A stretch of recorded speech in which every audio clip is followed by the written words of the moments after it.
kuna varasemalt ei ole auditooriumil olnud võimalust küsimusi esitada, siis olge head, võtke kohad. See on minu koht. Ma praegu dikteerin. Ametnikuna näitasin ajakirjanikule tema koha kätte. Aga teistel, kellel... need kaks on vabad, aga selle ja minule näitas... Istu sinna, palun. Tähendab, ja mina allusin käsule, sest meil on üleval režissöör, kes ütles, et nii peab istuma. Aga kellel ei ole mikrofoni, sellele ma annan...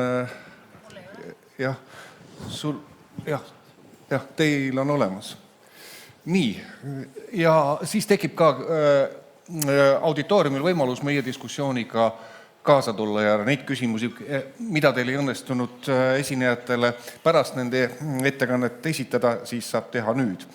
Aga me oleme katnud väga erinevaid teemasid. Ma tuleksin alustades lõpust.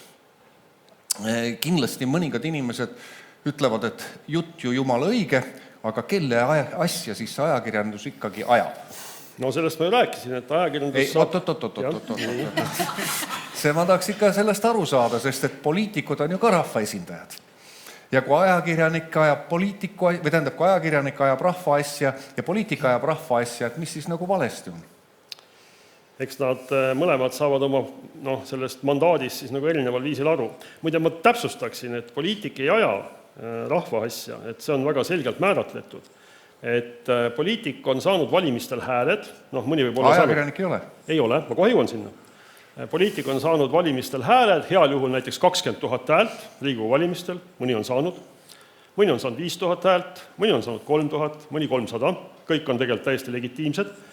Ja need on siis need valijad, keda nad esindavad. Omakorda poliitik on loomulikult oma Riigikogu liikme mandaadis vaba, tohib seal teha, mis tal iganes pähe tuleb, aga põhimõtteliselt tal on väga selge hulk ühiskonnast, kelle vaateid ta esindab. Pluss veel ta on erakonna liige tõenäoliselt, kuna üksikkandidaadina Riigikokku jõuda on keeruline ja siis ta peab küll lähtuma veel selle erakonna poole esindatavast segmendist ühiskonnas.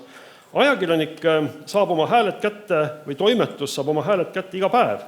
Et tänapäeval on see väga hästi mõõdetav, et kuskil on üks ekraan, seina peal, seal jooksevad numbrid, eks ju. See ei ole ainumäärav asi, aga põhimõtteliselt kõikidel väljaannetel on väga õige ja väga oluline tunda oma auditooriumi. Et ma kujutan ette, et näiteks Delfis tekib tõsine mure, et kui seal see rida ei näita enam numbreid, mis ütleksid, et ma ei tea, 4/5 Eesti elanikest käib neid iganädalaselt lugemas, eks ju. Sama on ka rahvusringhäälingus tegelikult, eks. Et see on see erinevus, et kunagi Mark Kadastik ütles seda, et Eestis on kogu meedia massimeedia.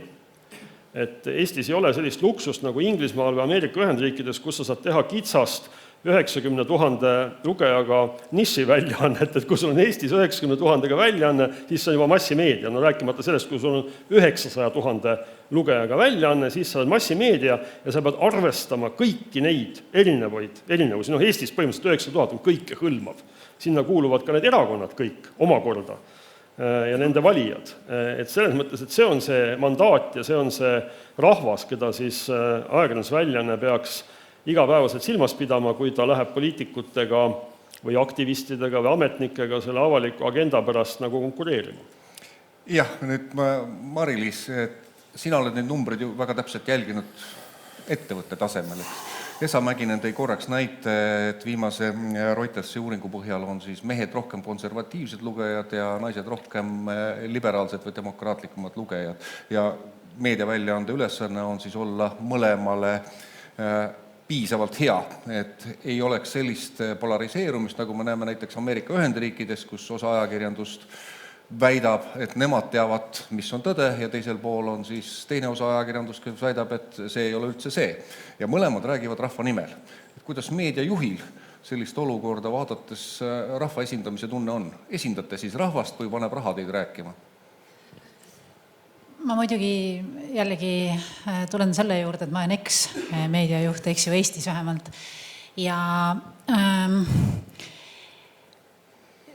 üldiselt on niimoodi, et kui et me ei saa öelda, et raha määrab kõik, sest siin on korduvalt ka lavalt läbi käinud see sama tees, et lugeja teeb igal hommikul oma valiku.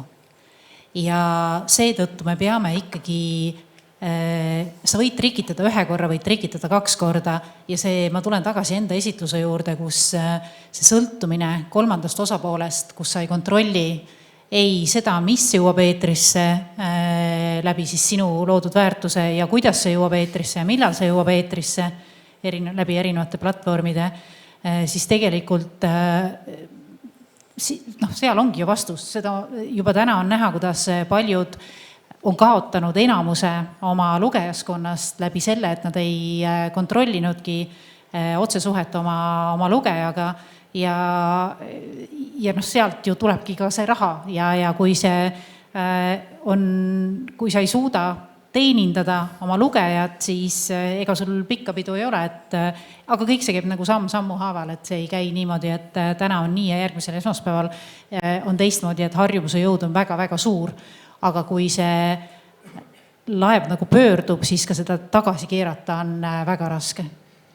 Jah, et selles meediamajanduse süsteemis on üks suurimaid probleeme tõepoolest on siis nende suurte platvormide mõju, kogu ühiskonnale, mitte ainult meediaväljaannetele, vaid ühiskonnale laiemalt. Ja siis teiselt poolt siis selles kolmnurgas on siis võimu või poliitikute mõju meediale, mis ka omakorda siis kas sunnib olemat meediat ühest küljest võimukriitiline või siis osa meediast on vastupidi võimu, kuidas ma nüüd viisakalt võiksin öelda, tallalakkuja. Ehk et tunnetab, viitan praegusel hetkel küll Ungarile, et Ungari kogemus, kus siis võimul olijad on lihtsalt vaba meedia ära ostnud ja sundinud teda käituma teistmoodi. Et see on siis ka, ma usun, et ka sinu tekstis oli viide sellele, et sellises ühiskonnas me ju elada ei taha. Eks, et sellega ma usun, et selles debatt ei ole. Ja mis ka meediauuringutest välja tuleb, on väga tugev korrelatsioon on meedia usaldusväärsuse ja meedia tarbimise vahel. Et seda meediat, mille eest ollakse nõus raha välja käima, siis seda ka usaldatakse rohkem. Ainukene erand, mis natukene võib-olla sellele vastu räägib, aga räägib ka meedia kirjaoskuse ja kõrgest tasemest Eestis, on sotsiaalmeedia, mida küll tarbitakse palju, aga väga vähe usaldatakse. Nüüd jättes sotsiaalmeedia kõrvale ja tulles selle meedias allikate juurde ja siis võimu ja avalikkuse huvikonfliktist, millest rääkis nii Martin kui ka Anvar, te viitasite sellele, et nüüd mina utreerin natukene, aga ühtede huvi on hoida informatsiooni kinni, et neil oleks parem ja teiste huvi on siis seda informatsiooni võimalikult avalikult esitada, analüüsida, et kõigil teistel oleks parem. Kas ma võin niimoodi tõlgendada teie selle lähenemist? Nüüd kõigil nendel sammudel, millest me ka pärastpoole tänasel päeva teisel poolel näeme, mida seatakse ka Euroopa tasemel ja ka Eesti tasemel siis ajakirjandust piiravatel sammudel, on ju väga selged head õilsad eesmärgid. Kõik sammud on ju öeldud, et me ju tegelikult tahame teha head. Kuidas me nüüd siis sellisesse olukorda sattusime? Ega see oli inimkonna ajaloos esmakordne, kus ideaalide nimel, mis tunduvad kõigile väga head, tehakse väga palju halba. Et selles mõttes, et see on lihtsalt sama asi nagu väiksemas mõõtkavas võib-olla, seda me näeme kogu aeg. Et seepärast ma ütlengi, et ajakirjanduse asi on ise nagu iseseisvalt leida üles need asjad, mis on nende auditooriumi, lugejate, kuulajate, vaatajate huvides, nende eludes olulised ja siis neid esindada võimalikult sõltumatult sellest, kes siis avalikku võimu ükskõik millises vormis nagu teostab.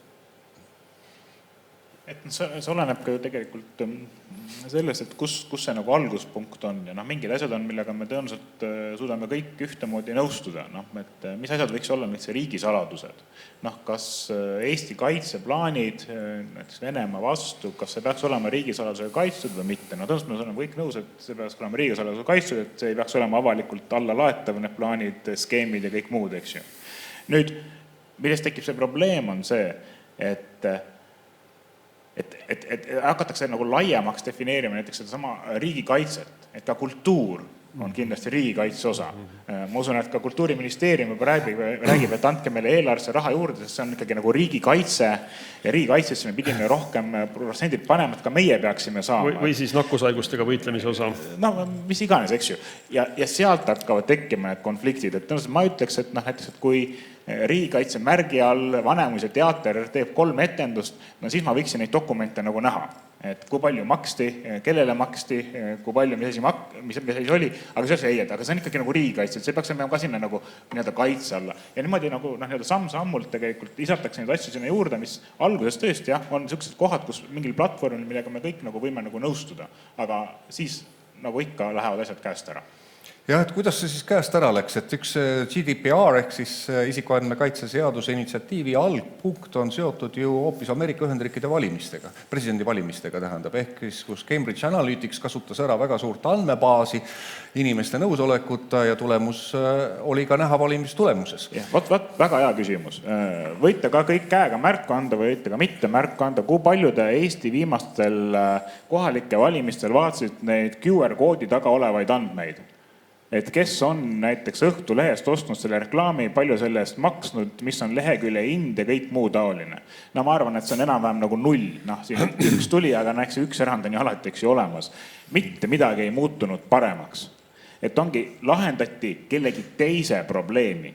Mitte probleemi, mis on Eesti Vabariigis täna kõige nagu akuutsem või isegi, ma ei tea, 10 000 esimese probleemi hulgas. Lahendati kellegi teise probleemi ja nüüd mina, Mari-Liis toona ka, me mõtlesime siis lahendus, kuidas üldse reklaame näidata. Sellepärast, et või see on ka see, et meil on sellised valimised, kus ei ole ühtegi reklaami ilmu. Siis võib-olla on ka hea mõne nagu unistus, aga jällegi. Võib-olla natukene selgituseks, et praegusel hetkel sa räägid poliitreklaami määrusest. Poliitreklaami määrusest, jah, mis tuleb heast kohast, et oi, kuskil oli probleem. Meil ei ole kunagi seda probleemi olnud. Cambridge Analyticsi see asi oli siiski see, et koguti andmeid inimeste nõusolekutele ja edastati neile mitte reklaami ainult, vaid ka tekste. Ehk et manipuleeriti nendega. Kes selle reklaami taga on, kas Ungaris keegi ostab, eks ju, kellegi reklaami. Et ikkagi ma ütlen, kellegi teise probleemide lahendust tuuakse samamoodi siia ja kohustused pannakse meile, kuigi meil ei ole neid probleeme kunagi olnud. See on umbes nagu see... Ei, ma olen nõus. Ma ei tee nalja. Ametkonnas on kunagi olnud mõte, et pered võiksid käia ametniku juures, et ametnik saaks aru, kas on koduvägivalla probleem või ei ole. See on olnud reaalne mõte, et kõik Eesti pered, kellel on laps, võiks käia kord aastas ametniku juures ja siis ametnik tuvastab, et kas seal äkki on või ei ole. Muidu see probleem on varjatud, vaata, seda muidu ei saa aru. Et tuleb saata ametniku juurde, ametnik menetleb, teeb dokumendi, ütleb, et selles peres ei ole. Eks selliseid ekstreemseid näiteid võib küll juurde tuua, aga tõepoolest, kuidas siis käituda olukorras, kus Euroopa Liidus teatud kohtades on väga suur jama ja me sooviksime, et seda jama Euroopa Liidus mitte kuskil ei oleks. Et kas Eesti saaks vastu võtta Ungari kohta eraldi kehtiva seaduse? Mina arvan, et Eesti ei peaks üldse Ungari kohta võtma, aga Ungari ei peaks ka Eesti kohta võtma. Et mingisugune nii-öelda, me oleme vaba riik, Eesti vaba riik. Aga kas ajakirjandusvabadust peaks Euroopa Liidus kaitsma? Minu pärast Euroopa Liidus võidakse kaita, mida iganes nad nagu tahavad kaitsta, aga nad ei saa kaitsta kõikides kohtades kõigi ees. Muide, ma lisaksin kõrvalt juurde, et see sama poliitreklaami määrus, mis nõudis ajakirjanduselt sellise... Ärme sellesse mine. Ei, sa tea näide sellest, et see ei toimunud ju ajakirjandusvabaduse kaitseks, et see pigem nagu mingis mõttes on nagu... Just, ma olen sellega nõus, aga tuleme korraks see, millele ma tahtsin tähelepanu juhtida, et kõigil nendel protsessidel, mis võib-olla tõesti mõningas mõttes on Eesti jaoks täiesti kohatud ja ma olen täiesti nõus, et Eesti ajakirjandusel on väga hästi, et need algpõhjused, miks liikuma pannud, on kuskil mujal ja ohud, mida me väljapoolt näeme, on ka meile tulemas, et ka meil tegelikkuses on ajakirjandus siiski ohumärke, näiteks ajakirjanduse politiseerumine on ju täiesti ohumärk. Ja ka on ajakirjanduse väljaanded, kes ei taga enam tasakaalustatud arvamuse avaldust ja esindavad ainult osa ühiskonnast. Aga see selleks, ma tuleksin nüüd mitte parem, vale sõna, täiesti vale sõna, teise teema juurde, kus meil diskussioon pooleli ja puudutades kultuurivaldkonda, et hüppan sellest regulatsiooni valdkonnast nüüd täiesti teise seltskonda. Ja siin on ka riigi seotud küsimus, ehk sihtasutus Kultuurileht, kes annab siis välja mitmeid kultuuriväljaandeid, ka Tähekest ja Hea laps ja teised väljaanded ja siis Rahvusringhääling oma tegevustes ja samuti ka erameedia erinevates väljaannetes käsitleb kultuuri kui osa meie lihtsalt tavapärasest elust. Täiesti normaalne, et seda tuleb käsitleda. Ja erameedia puhul on siis selle käsitluse aluseks mitte niivõrd, ma utreerin, seal kindlasti on tegelikult missioonitunnet, aga võib-olla natukene vähem sellist soovi, et me tegeleme kultuuriga, kuigi seda ei loeta.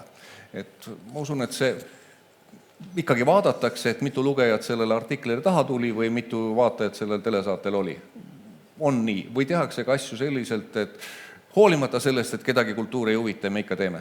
Ma vastan ise selle ära, et ma arvan, Õhtuleht on Eesti kõige suurem kultuuriväljaanne üldse. See kogus kultuuri, millest meie iga päev kirjutame, on vaieldamatult Eesti suurim. Ja. Ma tahaks tegelikult tuua ühe väga huvitava paralleeli. Kui Joonas rääkis, ma tabasin ennast mõttelt, see on küll natukene transatlantiline seos, aga ma proovin selle lahti selgitada. Mulle väga meeldis see, kui sa näitasid, et kuskil nullindatel meil hakkas siis, ütleme, selline elustiili ajakirjandus hakkas üle võtma enne väga hästi õitsenud kultuuriajakirjandust. Ja ma mõtlesin oma peas, et see oli väga huvitav, selline nagu üldistamine ja kuidagi nagu resoneerus. Ja ma mõtlesin, et miks see niimoodi oli. Ja ma enda jaoks mõtlesin vastuse välja. See on tegelikult täpselt see sama tehnoloogia ja platvormite areng. Ehk et see sama sündroom, millest mina rääkisin hommikul, ehk et see, kes karjub kõvemini ja sellel teemal, mida on lihtsam tarbida, siis see võidab ka selle lugeja, selle kliki ja selle liikluse, mis konverteerus toona, enam ei konverteeru, sest seda liiklust enam ei tule rahaks. Et see seos nagu kuidagi tekkis, et ma ei olnud varem seda enda jaoks varem niimoodi kuidagi nagu sõnastanud. Ja mul on tunne, ja kui ma tulen nüüd tagasi selle 2 lauset tagasi olnud teema juurde, ehk siis regulatsioonid ja mida ja kuidas ja nii edasi, siis tegelikult Martin rääkis sellest väga palju.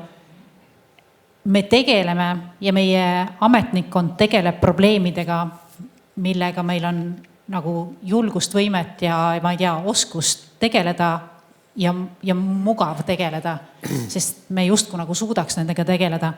Meie probleemid on tegelikult hoopis mujal. Eks see platvormistumine ja kui me hakkasime siin tulirinnaliselt võitlema aasta aega tagasi selle eest, et siis tehisaru platvormite scraperid ei saaks meie sisu tasuta kätte, siis meil pandi hea, et ei tuldud, eks ju, õhtul sind hirmutama millegagi, et see süüdistused, et kas sul on kahju, see on kõik Eesti heaks, see on kõik kultuuri heaks, anna kõik ära. Sul ju ei jää midagi vähemaks, raha sul ei jää ju vähemaks, anna sisu ära.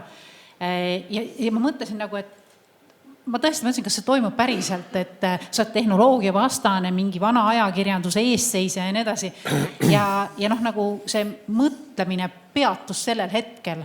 Kõik on ju hea asja nimel. Jah, just hea asja nimel. Kas Luige läheb raha vähemaks, kas Linnamäe läheb raha vähemaks, mingid sellised süüdistused on ju just see, et sa oled tagurlane, sa ei käi tehnoloogiaga kaasas ja nii edasi. Ja olles kõik läbinud juba mingi 100 ämbrit kõige sellel tehnoloogia teekonnal ja me jälle paneme pea ees järgmisesse sisse, et nagu...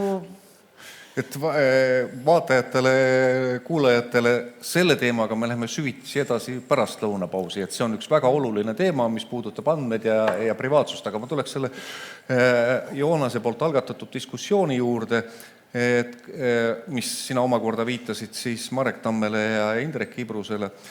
Et kas sellest tekiks siis sünergia, kui riik liidaks sihtasutuse Kultuurileht ERR-i kultuuritoimetusega? Ja neid Ibruse Tamme teese peab seal lähemalt uurima, nad on seda välistanud, et selline variant võiks tulla. Ja kuidas nad seda täpselt on mõelnud, tuleb ka nende käest küsida veel üle, aga nagu siin toodi välja, et tõepoolest see platvormistu ajastu, me teame, et nii-öelda tekivad need, eks ole, suured sellised konstellatsioonid ja need väikesed, nii-öelda pisikesed mingisugused meediaalgatused, nad lihtsalt ei pälvi tähelepanu, inimesed ei leia neid ülessegi. selle kultuurilehe probleem natuke see on, et meil on need loomingud, akadeemiad, kusagil nad on, kas keegi on käinud, ma ei tea, akadeemia lehel viimati, mis siis akadeemias ilmus, seal loeme seda uut numbrit seal. Sul on tellitud. Sul on tellitud. Sul tuleb paberil või? No vot, see on vist väga selline erandlik väikene, ma ei tea, kas Ringhääling on tellinud või päris isiklikult? Isiklikult on tellitud, loominguga on tellitud. Oi, no näed, see on täiesti selline fantastiline erandlik inimene siin, et minu soovitan kõigile. Sadade kaupa. Keskealine Eesti naine Keskealine Eesti naine, kes tellib seda kultuuriaamine. Ma olen see keskealine Eesti naine, kes ei loe midagi. Anna samuti, kes saame minna kui akadeemia loomingu viimaste artiklite esseede sellise süvaanalüüsi peale, et mida siis täpselt sellest kultuurist meil kirjutatakse, aga põhimõtteliselt nad ei jõua nagu selle potentsiaalse võimaliku publikuni, et paljud ei pruugi teadagi, mis asi see akadeemia või looming üldse on, et pead seda nagu tutvustama üldse. Ei pruugi teada ka need inimesed, kes mõnikord satuvad küllaltki lähedale neid nii-öelda kusagil ministeeriumi tasandil neid ajakirju, on nii-öelda neil mingi mõju nendele ajakirjadele, et see on ka, võib ka seda juhtuda. Nii et siin on pigem küsimus oli selles, et kas on võimalik nii-öelda kasutades ära ka juba tegelikult Ringhäälingu seda loodud nii-öelda sükest suuremat mõju, et natuke kureerida paremini, tegelikult sihtasutus Kultuurileht peaks tegema neid pingutusi. Tekiks tal nii-öelda selgem arusaam ja selgem struktuur, kuidas ta oma head materjali siis selle näiteks Ringhäälingu kultuuriportaali kaudu võiks vahendada, et mismoodi seda täpselt esitades. Praegu nad ilmuvad sinna tõesti väga juhuslikult ja minu arust viimasel ajal täiesti subjektiivne tunnetus on minust nagu hõredamaks jäänud veel. Erinevatel põhjustel ilmselt. Võib-olla on ka materjali jäänud vähemaks. Võib-olla on jäänud materjali vähemaks. Aga ma siit võtaksin, et natuke korrigeerin, et ma meelega provotseerisin, et kui kes on seda artiklit lugenud, siis autorid ütlesid, et toimetuste sõltumatus tuleb kindlasti alles jätta, et mitte liita neid, et selles on eraldi suur väärtus kultuurimaailmale, kui seal on Sirbil oma toimetus ja Klassikaraadiol on oma toimetus, et need jäävad ikkagi selles mõttes. Viide oli pigem siis tehnoloogiale ja siis turunduse suuremale sünergiale, nagu sa ka õieti viitasid. Aga ole hea. Ma tahtsin korraks siit küsida. Aga siis, kui me liidame need kaks platvormi kokku, kas me siis liigumegi suur platvormi teele, et järsku oleks siis juba mõte see samm ära jätta ja kohe Google'i poole tormata? Ei, ma ei arva, et peaks kohe sinna Google'i poole tormama. Annaks ju kõik selle nendele, et raha ju niikuinii ei saa sellest ja raha ei lähe korda, eks, et või siis Google'i jätame maha, sa juba näitasid, sellel pole mõtet, et ChatGPT-le tuleb anda. Jaa, okei, see on hea point, mida sa veel välja tood, et mis puudutab seda ChatGPT-le või GPT-le asjade andmist, et siis see on selline suur ambivalentne küsimus, siin on väga selgelt avalikke hääli, kes ütlevad, kõik peaks kohe ära andma ja argument on siis see, et see on lihtsalt päästame Eesti kultuuri. Jaa, see on toores reaalsus, see kõik on kohal ja meie Eesti kultuur lihtsalt jääb kuhugi digitaalsesse unarusse või digitaalsesse marginaalsusse, kui me seda kõik ära ei anna. See on rahva raha eest tehtud ju, me ei räägi erameediast, eks me räägime rahva raha eest, maksumaksja raha eest, et kõik anname ära Zuckerbergile. Just, täpselt. Ambivalentseks jääb ka üldse see, et tegelikult ka need, kes nagu agiteerivad seda, esiteks õige, see on kõik eraettevõtlus, need on mingisugused nii-öelda erakompaniid, kuhu me seda täpselt anname, kelle käsutusse pole selge. Teiseks ei ole see tehnoloogia ka ise lõpuni ju läbipaistev, et ei ole ju ka selge, mida täpselt siis see tehnoloogia selle sisseantava nii-öelda informatsiooniga teeb. Et seal on teatud selline nagu hämar ala. Tõsi, see ei ole arhiiv, et kui me anname nagu sinna asjad sisse, me ei saa neid sealt samamoodi tagasi kätte, et natuke need tehisaru printsiibid on teissugused, aga see on selles mõttes hea point, mis sa välja tood, et ühelt poolt siin ma tulen nüüd ka teeme sellist kriitilist tööd ka ja kultuurivõimu kriitilist tööd ka, et Rahvusraamatukogu näiteks kutsub ka üles oma töötajate näol, et me peaksime selle ära andma, aga samal ajal Rahvusraamatukogu kureeritud Tigar arhiiv, selline koht nagu Tigar, kus me siis saame ka neid akadeemiat, loomingut lugeda, peaksime saama seda Vildet lugeda, peaksime saama Kitzbergi lugeda, kõike kogu seda Eesti kultuuri asja. Seda on ka välja toodud, me ei saa seda sealt lugeda. Me peame minema Rahvusraamatukogu kohale, kuhugi mingisugusele töökohale, autoriseeritud töökohale, sealt saad selle Kitzbergi võtta. Ja nüüd on üks asi, millele minu arust ei ole nagu ajakirjandus piisavalt tähelepanu pööranud, et kas me kujutaks ette olukorda, et Rahvusringhääling 7 aastaks pannakse kinni? Seda ei ole 7 aastat. Rahvusraamatukogu tegelikult on olnud kinni tänaseks 5-6 aastat, avatakse alles järgmisel kevadel. Maja on ammu valmis, kõik on kena. Millegipärast läheb veel hästi kaua aega asjade sisseviimisega. Me tegelikult ei saa siin autoriseeritud töökohale minna, pole juba saanud mitu põlvkonna tudengid pole saanud seal käia autoriseeritud töökohtadel. kogu see digiressurss, me räägime siin digiriigist, meie jaoks see kultuuriressurss on kinni, aga samal ajal juba tahame selle ära anda kuhugi teise kohta, et nad annaks meile siis tagasi selle meie enda kultuurisisu kuidagi kasutamiseks. Ise meil seisab see asi nagu üldse unaruses ja siin on minu arust küll kriitiline punkt, näiteks Rahvusraamatukogu suunal mul oleks küsimus, et kuhu on jäänud see Digar, siis miks seda ei ole arendatud ja tegelikult miks ei ole see Rahvusraamatukogu tegelikult lahti, vähemalt mingil kujul juba praegu, isegi kui nad ei jõua kõike riiulid veel paika panna, peaksime nendele autoriseeritud töökohtadele saama ka minna senikaua, kui nad ei suuda tegelikult teha ligipääsetavaks meie enda kultuurisisu. Ja ma ütleks, me peaksime oma asjad kõigepealt ise endale tegema lahti ja siis me võime arutada see Google'i küsimust ka. Et nüüd, kuna meie teema on andmetega seotud, et ühed andmed on siis riigi poolt loodud, ühed on autorite poolt loodud andmed ja ühed on siis eraettevõtete poolt loodud, et natuke mitte nii detaili minnes küll selleski. Ja täiesti arusaadav on see, et osade andmete eesmärk ongi tulu teenida andmetega kasutamisel ja osade andmete eesmärk oleks siis meie elu teha paremaks, turvalisemaks ja nii edasi. Ja ajakirjandus siis on nende andmete kasutamisel mõlemal poolel, et ühest küljest oma andmetele, arhiividele, kõigile tuginedes, üritades pakub ta siis oma lugejatele võimalikult head sisu ja teiselt poolt siis kaevates ka ettevõtete, ka riigi andmetes üritab sealt välja leida olulist ühiskonnale tähtsat informatsiooni. Ja need pinged sellel väljal siis on ka arusaadavad, mõistetavad ja samal ajal kõik see jookseb siis tõepoolest kokku mingisugustesse regulatsioonidesse. Ajakirjanduse eneseregulatsiooniga välja arvatud sinu välja toodud kultuuri puudumise märk on üldiselt vist hästi. Et ma arvan, et Eesti ajakirjanduse eetikakoodeks on toiminud oma loomise ajast seal 90. lõpust tänase päevani ilma suuremate korrektsiooni vajadusteta, et seda teksti ei ole puudutud. Nüüd andmete kasutamisel sellist vabatahtliku või siis eneseregulatsiooni initsiatiivi on nüüd kas või selle malluka näitel, et luuakse mingisugune asi, mis riigil on puudu. Oli see mõte, mis sa ütlesid, Martin? Vist puudu ei ole ju tegelikult. Ma ei tea, kas puudu on, aga või ei toimi, tähendab selles ma ei tea, kas see ka ei toimi, eks ju. Et lihtsalt see on väga hea, tõenäoliselt, ma arvan, tulevane debatt, mis tuleb, on see, mida üldse nende andmetega, millel riigil on, võib teha, ütlengi meediaettevõte, aga mida võib teha ka erakordselt populaarne inimene, kes suurem osa inimeste arvates teeb õiget asja. Et seal on väga suur nagu erinevus. Et tõenäoliselt, kui see ei oleks nii populaarne inimene või kui ta ei teeks paljud arvates õiget asja, aga teeks põhimõtteliselt sama asja, siis need reaktsioonid oleks ikka väga erinevad, siis võib-olla ministrid ei toetaks nii palju. Aga kuidas nüüd selle olukorraga, ma pidasingi silmas seda, et see on kodanikualgatus iseenesest, eks. Kodanikualgatuse korras on võetud ette üks töö andmetega, mida riigi poolt nii selgelt korrastatuna meile kättesaadavad ei ole. Eks. Tegelikult on nad kõik kättesaadavad, et kui ma mitte nii lihtsalt selles mõttes. On ka lihtsalt saadavad, ma tõenäoliselt suudaks palju parem andmebaasi teha ühe päevaga nagu. Ma tõenäoliselt kõikide kohtulahenditega, PDF-ide ja kõige muuga, et see ei ole keeruline. Selleks ongi need samad kraapijad, mis käiksid läbi paragrahvide järgi kohtulahendid, need tuleks sealt ma siiski jätan siia väikse märkuse juurde, et tavakasutajale käia kraapijatega riigikohtu lahendeid analüüsimas ei ole päris tavapärane. Ma sellega olen nõus, et ma räägin, et sellist lehekülge luua ei ole tegelikult keeruline. Spetsialistile?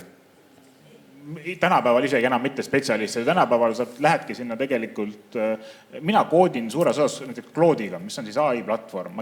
Ma ise ei kirjuta koodi, ma ütlen talle, mis mul vaja on. Ja ta kirjutab mulle koodid. Ma teen katse, et lihtsalt küsin selle sama küsimuse. Kes siin meediahuvilisest auditooriumist hästi kehvasti on näha? Kui saaks need tuled korraks ära, nii et me näeksime auditooriumi ka, muidu nüüd on juba tunduvalt parem. Kes on loonud tehisintellekti mingisuguse agendi või korraliku prompti, mis käib avalikke andmeid korjamas, kraapimas? Palun käega märku anda. 3 kätt? 5. Aga te võite mõelda seda, ma olen enda toimetuses inimestele öelnud, et kui andke mulle nimekiri asjadest, mida te iga päev teete 5 minutit, kui ma suudan selle nii-öelda ühe sellise koodiga ära lahendada, siis ma ei päästa mitte 5 minutit, eks ju, vaid ma päästan iga päev 5 minutit. Ja täpselt sama küsimus on tegelikult teie jaoks, et te lähete täna, ma soovitan, minge sinna kas või ChatGPT-sse, öelda, kirjuta mulle kood, et ta iga nädal esmaspäeval saadaks meilile sulle järgmise nädala toitumiskava. Ja ütle, mis sulle meeldib, mis toidud meeldivad, mis ei meeldi, mida tahad vältida. Ja see hakkab käima sul iga esmaspäev kell 6 on postkastis koos sellega, et mida osta, kust osta, kõik muu. Ja seda ei ole kohe midagi teha, sa ei pea ise midagi kirjutama, sa ütled eesti keeles, tee mulle palun nii, see välistaja, ta kirjutab sulle selle ja sul hakkab see käima. Mis on see, mis ma tahan öelda, et tegelikult nende andmete kasutus muutub nii metsikult lihtsaks meil järgneva ülilühikese aja jooksul, et see sama malluka lehekülg on esimene.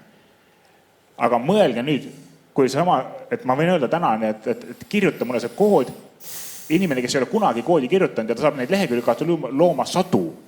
Ta võib seal võtta, see on pedofiilide lehekülg, see on vägistajate lehekülg, see on naiste peksjate lehekülg, see on, eks igale ühele panen .ee lõppu ka, eks ju, ja siis panen reklaamid üles Google'i omad, mis Google siis pakub ja hakkan raha teenima. Väga hea viis. Kas see on hästi või halvasti?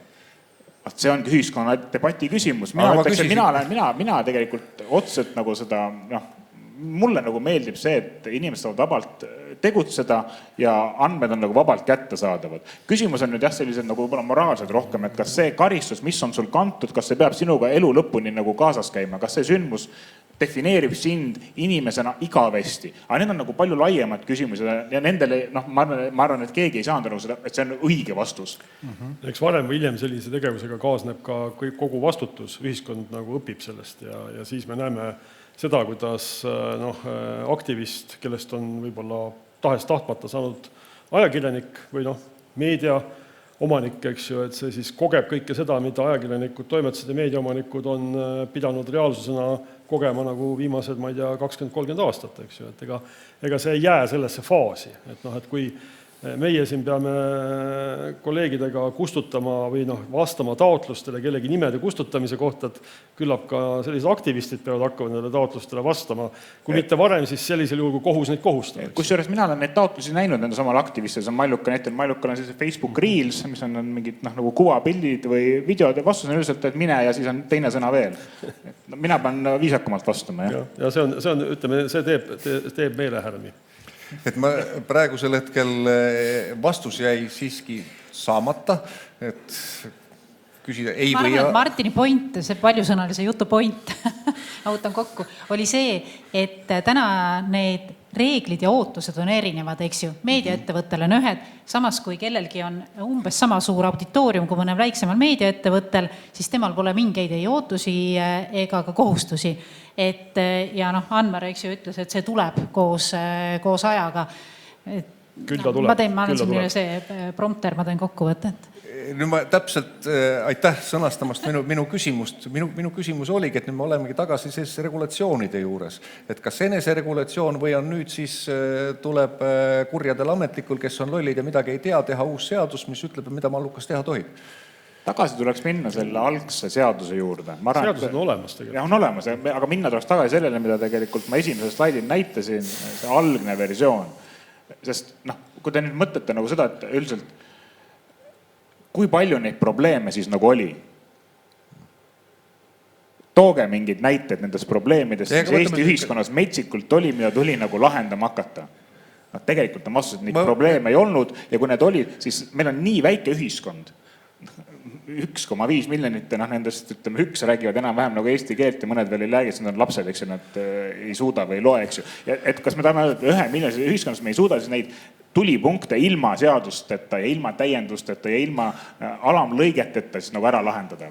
Ma arvan, et see on meil geneetiliselt juba sees, et ka Tammsaare kirjutas kohtulahingutest Oru ja teise talu vahel, kes seal ehk et jääme kohtu juurde, aga nüüd me oleme ajaliselt jõudnud küll. Sisuliselt läksime, vabandust, minu poolest läks küll täiesti lappama, sest mul olid hoopis teised küsimused ees, aga Joonas võitab mind tagasi ree peale ja siis me anname võimaluse ka saalil küsida. Nii et... Ja ma ühe väikse repliigi või küsimuse siin Anvar samast ka rääkis sellest survest, mis tuleb aktivistid, suhtekorraldajad ja nii edasi. Ma tegelikult oleks tahtnud täitsa praktilisel tasandil korra küsida isegi, et kui ma ise mõtlen, et tõepoolest neid suhtekorraldusfirmad, ettevõtete kirju ikkagi tuleb, et kas sa mõtled, et need on need kirjad, sa vaatad, seal pakutakse sulle välja mingi variant, need ju ei lähe tegelikult. See, kui ma ise mõtlesin, et ma olen vist kõikide aastate peale kokku ainult ühe kirjaga edasi. Tule uudistoimetusse tööle. Aga kas probleem on selles, et nad on kuidagi nii hästi kirjutatud, et ei saagi enam aru, et kas see on nagu autentne või on see kureeritud kiri või neid on lihtsalt nii palju, et see ärritab, et mass on nii suur? Küsimus pole kirjades, et kirju teateid tuleb ka väga palju, sadu sõna otseses mõttes päevas, eks ju, aga küsimus on lihtsalt selles igaviisilises surves, et kus see surve veel, kus seda tunda on? Suhtluse kaudu, eks ju, et inimesed tahavad midagi saada, mis nagu vastab nende agendale, siis nad teevad selleks kõikvõimalikke pingutusi. Aga kus nad tulevad juurde? Nad tulevad tänaval juurde? Helistab, kirjutab, eks ju, pööldub isiklikult, tegeleb mingite kolleegidega, eks ju. Tihti käib see pressing niimoodi üle välja, et sa nagu näed, kuidas nagu see nagu teravik nagu liigub ühest kohal otsast teise. Massi mõttes, et sa saad ju kohe aru, et jälle see jutt hakkab pihta, et lihtsalt tuleb nii-öelda, läheb palju aega ära sinna. Jah. Ja tihti on palju lihtsam järgi anda. Seesama näide, kus oli selle andmete või ütleme ajakirjandusliku sisu äraandmisega platvormitele aasta aega tagasi, see oli väga hea näide sellest, et lõpuks eesotsas ministriga, kes hakkas laulma nende platvormi suhtekorraldajate laulu, tuli terve koor veel tehnoloogia nagu selliseid ettevõtjaid Eestis. Ma vaatan kõik mõistlikud, targad inimesed ja lihtsalt on nagu selle narratiivi ära siis oled sina see loll, kes ei tee õigesti. Täpselt, ja siis, et see ei ole nagu see, et üks inimene sulle kirjutab, sest sa ju tead, miks ta sulle kirjutab, aga sa saad nagu, ja need inimesed, vabandust, mul tuleb see väljend meelde, see kasulikud idioodid, nagu, et jumala eest ma kedagi ei sildista praegu, aga lihtsalt, et see ongi, et sa ostad mingi narratiivi ära, sest see on sulle esitatud, et see on õiglase mingi tulemuse nimel, eks ju. Õilsad. Õige. Aga siin ilmselt ongi sellised klassikalised ajakirjanduslikud printsiibid tuleb rakendada selle jutu peale, et nagu ma välja ka tõin, et selle kontrast on see, et sa vaatad kõrval, et kas ma ise saan oma sellele kultuurisisule üldse täna ligi. Ma väidan, et ei saa. See on tegelikult 7 lugu taha pandud, et miks anda seda kuhugi mujale nagu terves koguses ära, et ministrid ja kes seal iganes agiteerivad meid ära andma, enne võiks meie oma asjad korda teha, et meie oma Eesti rahvas saaks nii-öelda oma asjale. See on ülija mõte, ma kaaperdan selle aja 30 sekundit. Mina olen küsinud sihtasutusi kultuurilehe materjali Õhtulehes avaldamiseks. Mulle öeldi ei, aga mul on hea meel, et te AI-le annate. Mina ei ole sihtasutus kultuurilehe. Seda ma võtan küll isikliku solvanguna, mina ei ole AI-le mitte midagi andnud ega lubanud. Välja, et võiks siis anda Google'ile ja AI-le, aga ärme Õhtulehele anna jumala eest, kes jõuab 70 000 postkasti iga päev. Aga ma jäin vist Joonasele konkreetse vastuse võlgu, et ma mõtlesin, mis hea näite ma toon. Et ma ei saa nimesid nimetama, kuna allikate ja ajakirjaniku vaheline suhtlus on tegelikult ju konfidentsiaalne, eks ju, aga ma toon selle ilma nimedata näite, et siin mõni kuu tagasi oli üks juhus, kus ajakirjanik kirjutas loo sellest, kuidas ühe ministri haldusalas asjad on valesti. Selles halvasti ja valesti, see pole mingit vaidlust ka, olidki selgelt halvasti. Ja ajakirjanik tegelikult selles mõttes ei ole ju mingi nagu ChatGPT, kes annab välja seda, mida sinna sisse paned. Et kui ajakirjanik läheb ja näeb, et ekraan on punane, siis ajakirjanik ütleb, et ekraan laval oli punane. Ja ta kirjutab selle oma lugejatele üles, selles mõttes, et see on ilmselge, see on väljaspool vaidlust. Ja siis, kui ajakirjanik oli umbes kella 3 või kella 4 ajal saanud valmis loo sellest, et ekraan on punane, siis hakkas minister isiklikult, tema 2 nõunikku, suhtekorraldaja, helistama läbi kõiki ERR-i uudistetoimetuse teadaolevaid ja kättesadavaid töötajaid, alustades inimesest, kes polnud tol päeval isegi töö. Teda tööväliselt kotiti ja kiusati, siis saadi kätte toimetuse 1 juht, 2 juht, 3, mina vestlesin nõuniku ja ministriga, eks ju, ja kõigi soov oli see, et ärge kirjutage nii. Meie ütleme teile, et ekraan on valge. Meie ütleme ju, et ekraan on valge. Ma ütlen, aga ma näen, et ta on punane. No te võite nii näha. Rahune. Ja see, ma arvan, et paljudes teistes toimetustes oleks lõpuks ilmunud lugu sellest, et ekraan on valge. Nii, teised toimetused pidage vastu ja ajakirjanduse ülesanne on sellisest ministrist rääkida. Ja veel kord, mina ei ole kunagi öelnud, et Eestis peaks midagi ära andma kellegile tasuta. Et see disclaimer täpse, me oleme väga kurjalt käitunud praegu kellaga, aga sellegi poolest, kuna ma olen lubanud, et järsku on küsimused, mis ütlevad, et ekraan on valge. Ja, palun, siin on mikrofoni võimalus. Ja, Victoria, ja. Aitäh! Ma alustan sellest, et ma kiidan teid, tõepoolest olid väga sisuliselt sõnavõtud, kõik 4 aitäh ja korraldajatele ka aitäh. Aga minu küsimus on seotud sellega, et ma proovisin leida seda ühisosa, mis teil kõikidel tegelikult oli. Ja see ühisosa ja samas ka ühine probleem on nimelt selline, et me kogu aeg mõtleme, et me oleme mulli sees, kus on tegutsemine eesti keeles. Tegelikult tänu tehisarule, ChatGPT-le või AI-le tegelikult on koheselt see tekst tõlgitatav ükskõik millesse keelde. Ja siis lõppkokkuvõttes see ajakirjanduse dilemma, et ma olen kriitiline ametniku suhtes, ma olen kriitiline poliitiku suhtes, ma olen üldse kriitiline ühiskonnaprotsesside suhtes, on väga õigustatud ajakirjanduse poole pealt. Aga siis, kui me saame aru, et seda koheselt tõlgitakse ja näiteks kasutatakse ära meie terve rahvusgruppi, keelegruppi, kultuurigruppi vastu, siis see on ehk natukene kriitiline mõte. Ja siis seoses sellega mul ongi küsimus, kui palju te mõtlete siis, kui vormistate oma ajakirjanduslikku materjali sellele, et seda on võimalik kasutada ka väljaspool Eestit ja ehk võib-olla seal näidatud tendentsid võivad tuua meile probleeme. Näide ka elust, Propostopi viimane näide, Narva vabariigist kirjutamine ja siis tänaseks meie siin maandasime neid hirme ja ohte, aga Ukraina meedia on sellest absoluutselt täis. Ja siis käsitletakse meid kui järgmist Donbassi. Et siis nagu mingisugused sellised kriitilised mõtted alati ilmselt on ajakirjaniku peas. Aga kas on, küsin ma? Propostopist ERR ei kirjutanud, Õhtuleht ei kirjutanud ja minu arust Postimees ei kirjutanud. Ma lisaks veel juurde, et võib-olla see Propostop ei ole üldse hea näide, ma vabandan. Ma saan küsimust aru, küsimus õigustatud. Propostop minu hinnangul ei ole ajakirjandus. Tegemist on ühe sellise suhtekorralduskontoriga, eks ju, mis nüüd enam vist ei ole Kaitseliidu all, eks ju, mis on nüüd iseseisvunud, aga raha tuleb ikkagi avalikust sektorist. Et miks nad oma rahastajale sellist karuteenet sooritavad, et mul on väga raske seda ausalt öeldes viisakate sõnadega nagu kuidagi analüüsida, et ma ei tea seda, et küsimused on pigem rahastajatele ja juhtidele.